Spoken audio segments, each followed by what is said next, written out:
एक ऐसी डिश जो कभी बनी तो थी स्पेशली युद्ध में जाने वाले सैनिकों के लिए। किसान जब दूर यात्रा करते थे तो उसको अपनी सहूलियत के लिए अपने साथ लेकर चलते थे, लेकिन आज वो एक राज्य की विशेष पहचान बन गई है। और मुझे ऐसा लगता है कि इंडिया का शायद ही कोई ऐसा स्टेट होगा या शायद ही कोई ऐसी जगह होगी जहाँ पे वो जानी नहीं जाती, पहचानी नहीं जाती, और वो भी स्पेशली उस राज्य के नाम से पहचानी जाती है। तो चलिए शुरू करें। Hello guys, welcome back in my new blog. आप सभी को जय श्री महाकाल। आई होप आप सब बहुत अच्छे होंगे। तो मैं लेकर आई हूँ अपने साथ फिर से एक नई रेसिपी और उसके साथ जुड़ी हुई उसकी कहानी। तो चलिए शुरू करते हैं। मैं बनाने जा रही हूँ आज बिहार का फेमस लिट्टी चोखा का अपग्रेड वर्जन सत्तू के पराठे, और उसके साथ ही मैं सुनाऊंगी आपको उससे जुड़ी हुई कुछ मान्यताएं, लोक कथाएं। तो चलिए शुरू करते हैं। तो सत्तू के पराठे बनाने के लिए मैंने जो इंग्रेडिएंट्स है वो पहले से तैयार करके रखा है। आटे को मैंने चुटकी भर नमक डालकर गूंथ लिया था जिससे वो थोड़े से नरम बने। और यहाँ पे मैंने 1 कप के अकॉर्डिंग सत्तू लिया हुआ है।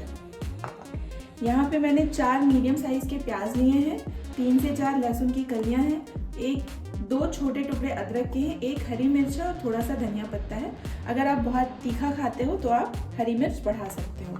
और उसके लिए मैंने लिया है यहाँ पे नींबू का रस है, थोड़ी सी अजवाइन और कलौंजी को मैंने मिक्स करके रखा है, नमक है टेस्ट के अकॉर्डिंग, और सबसे मेन इंग्रेडिएंट्स मस्टर्ड ऑयल, सरसों का तेल इसमें बहुत ज़रूरी है। इससे ही फ्लेवर आता है, टेस्ट आता है।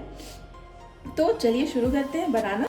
तो गाइस, सबसे पहले ये जो भी प्याज, हरी मिर्च ये सब थी, इनको मैंने अच्छे से धो के वॉश करके और सुखा के रख लिया है। अब मैं इन सारों को एक साथ चॉपर में चॉप कर लूँगी।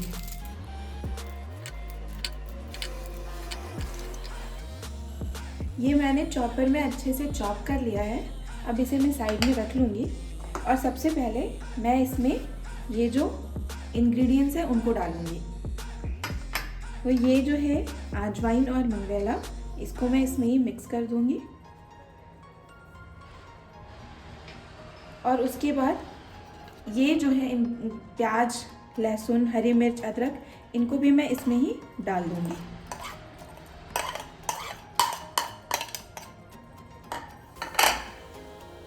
और इसे मैं अच्छे से मिक्स कर लूँगी।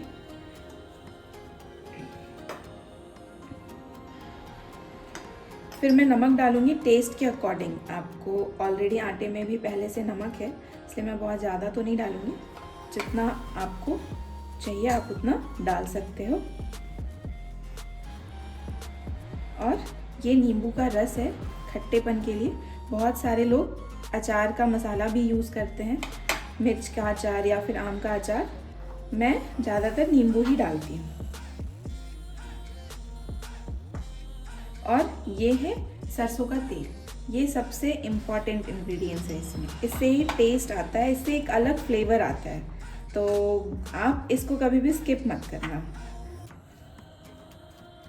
अब मैं इसे अच्छे से मिक्स कर लूँगी। ज़रूरत के अकॉर्डिंग हम इसमें पानी डालेंगे और इसको मिक्स करेंगे अच्छे से। तो मान्यता ऐसी है, लोक कथाएं ऐसी हैं कि जब पुराने ज़माने में राजा युद्ध के लिए जाते थे तो सैनिकों के लिए उनको ऐसा खाना चाहिए होता था जो इजी भी हो बनाने में, जिसमें बहुत ज़्यादा तेल मसाले इस्तेमाल भी ना होते हों, जो लेके जाने के लिए बहुत कंफर्टेबल हों, सूखे हों, जिनको बहुत ज़्यादा रख रखाव की ज़रूरत ना हो, और उसको खाने से सैनिकों में एनर्जी भी आए, सिर्फ पेट ही ना भरे बल्कि उनको उनसे कुछ ताकत भी मिले। तो इसीलिए ऐसी कहीं कहीं पे कहानियाँ तो मिलती है कि रानी लक्ष्मीबाई और तात्या टोपे भी जब युद्ध के लिए जाते थे तो उनके भोजन सामग्री में ये सत्तू की जो लिट्टी होती थी वो ज़रूर होती थी। फिर बिहार में ऐसा कहा जाता है कि जब किसान या फिर मज़दूर अपने काम के लिए बाहर निकलते थे तो उनको एक ऐसा भोजन चाहिए होता था जो लेके जाने में भी इजी हो, खाना भी इजी हो, और बहुत ज़्यादा बर्तन वगैरह भी ना लगे उसमें, और उसके साथ साथ उनको उससे ताकत भी मिले काम करने की। तो इसीलिए ये इजाद तो वैसे हुआ था ज़रूरत के हिसाब से, लेकिन आज ये हर लोगों की पसंद बन गई है, बिहार की पहचान बन गई है।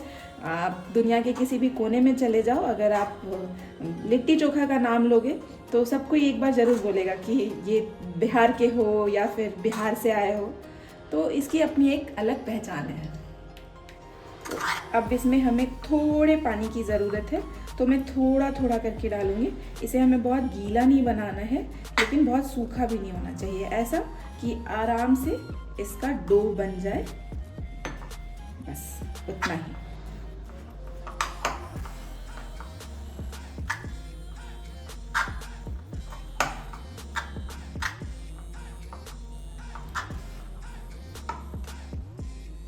तो गाइस हमारी स्टफिंग भी बन के रेडी है, आटा पहले से गूथा हुआ है।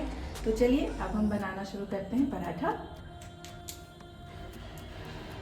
और एक और बात, अगर आपके पराठे भी फटते होंगे, स्टफिंग वाले पराठे अगर आपके फट जाते होंगे, तो एक बार मेरा ये ट्रिक अपना कर देखना, आपके पराठे कभी भी नहीं फटेंगे। सबसे पहले हम एक छोटा पेड़ा लेंगे और उसमें हम अपने स्टफिंग को अच्छे से भरेंगे। और हमें जितने पराठे बनाने हैं हम उतना पेड़ा बना के यूं ऐसे रोल करके और इसको एटलीस्ट जितने भी पराठे हमें बनाने हैं हम ऐसे बना बना के रखते जाएंगे और उनको थोड़ी देर रेस्ट पे छोड़ेंगे।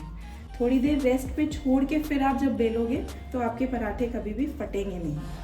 एक बार आप ये ट्रिक अपना कर देखना, यकीन है मुझे कि आपको हेल्प होगी और आपके पराठे भी बिल्कुल फूले फूले गोल गोल से बनेंगे और फटेंगे नहीं।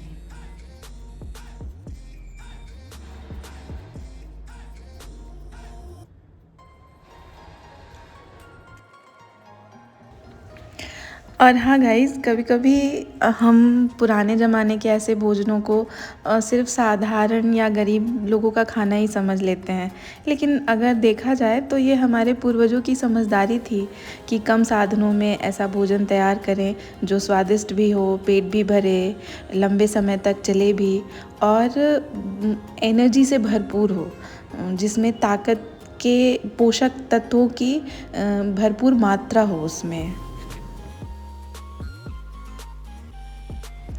और गाइस, लिट्टी की खासियत सिर्फ इसके अंदर भरे सत्तू में नहीं है, बल्कि इसके बनने के तरीके में भी है। गांव के चूल्हे और अंगारों पर सिकती हुई लिट्टी का जो धुआं और मिट्टी की खुशबू वाला स्वाद आता है, शायद यही वजह है कि ये बाकी व्यंजनों से थोड़ा अलग है। आज हम कितने भी नए नए व्यंजन बना लें, लेकिन हमारी रसोई में कुछ स्वाद ऐसे होते हैं जो सिर्फ पेट नहीं भरते, बल्कि हमें हमारी जड़ों से जोड़ते हैं। लिट्टी चोखा भी ऐसा ही एक स्वाद है, एक रेसिपी नहीं बल्कि पीढ़ियों से चली आ रही हमारी खान पान की विरासत है, परंपरा है। तो आज मैंने बनाई है सत्तू के पराठे, लेकिन कहानी सिर्फ एक पराठे की नहीं है, कहानी है उस सत्तू की जिसने कभी सफ़र में साथ दिया, कभी मेहनत करने वालों का पेट भरा और आज वही हमारी पहचान का हिस्सा बन चुका है। और शायद इसी वजह से हमारी रसोई की कुछ चीज़ें सिर्फ खाना नहीं होती, वो अपने साथ साथ एक पूरा इतिहास लेकर चलती हैं। और हमारी कोशिश बस इतनी सी है कि इन स्वाद की कहानी आज से आने वाली पीढ़ी तक भी पहुंचती रहे, क्योंकि स्वाद बदल सकते हैं, ज़माना बदल सकता है, लेकिन अपने जड़ों से जुड़ी कहानियाँ कभी पुरानी नहीं होती।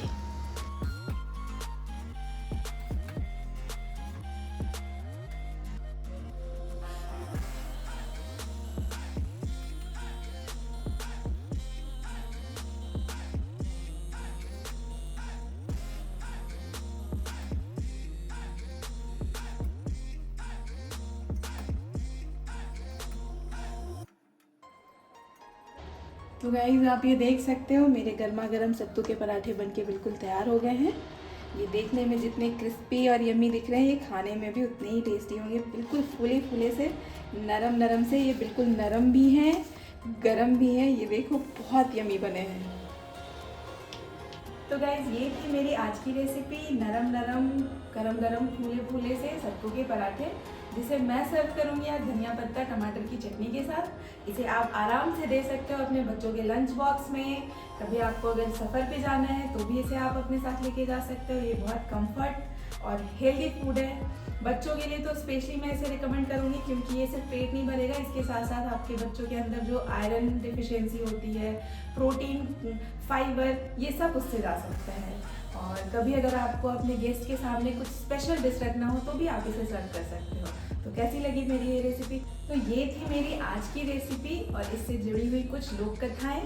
कैसी लगी मेरी आज की रेसिपी और इसके साथ जुड़ी हुई लोक कथाएँ मुझे कमेंट बॉक्स में ज़रूर बताना। और अगर मेरा चैनल, मेरी रेसिपी, मेरे कंटेंट आपको पसंद आते हो तो प्लीज़ मेरा यूट्यूब चैनल फॉलो करना, सब्सक्राइब करना और कमेंट बॉक्स में ज़रूर बताना कि मेरी ये रेसिपी आपको कैसी लगी, इससे जुड़ी हुई कहानियाँ कैसी लगी। मिलती हूँ मैं आपसे अपने नेक्स्ट व्लॉग में। तब तक रखना अपना खूब सारा ख्याल। Bye bye. Thanks for watching.